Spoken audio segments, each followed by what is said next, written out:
할렐루야. 여러분, 오늘도 주님과 함께 기뻐하십시오. 성령 충만한 하루 되십시오. 주전 586년 이스라엘이 바벨론에 패망하고 포로가 되어 끌려갔지요.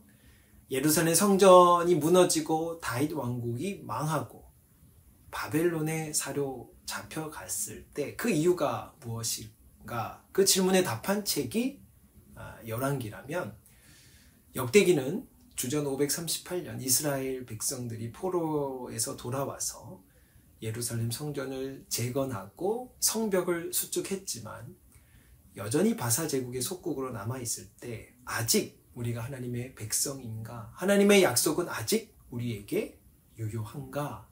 하는 질문에 답한 책입니다. 오늘은 그 첫 장으로 17절과 18절의 말씀입니다. 셈의 자손은 엘람과 아수르와 아르박삭과 룻과 아람과 우스와 훌과 게델과 메색이라. 아르박삭은 셀라를 낳고 셀라는 에벨을 낳고. 아멘. 이 역대기 처음 9장은 족보를 소개합니다. 그 가운데 1장에는 아담에서 아브라함에 이르는 족보가 소개되죠.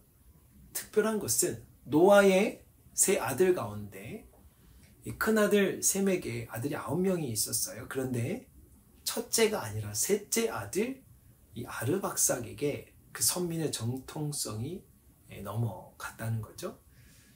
인간이 알 수 없는 이 하나님의 신비로운 뜻이요 계획입니다. 분명한 것은 하나님의 신비한 뜻 가운데 하나님께서 결정하셨다 하는 것이죠. 우리가 하나님의 자녀가 된 것도 우리의 노력에 의해서가 아니라 하나님의 일방적인 선택입니다. 왜 선택하셨는지 우리는 다 알 수 없지요. 이유를 아는 것보다 중요한 것이 우리를 선택하신 그 뜻에 그래서 감사하고 그 뜻 가운데 순종하는 삶입니다.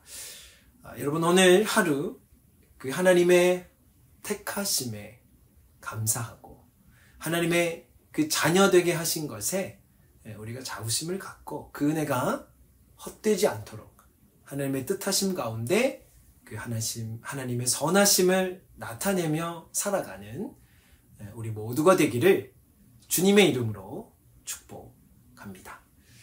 기도드리겠습니다.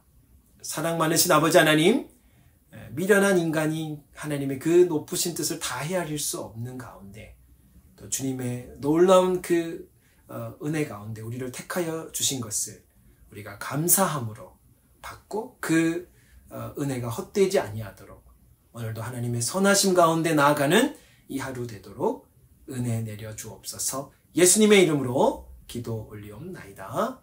아멘.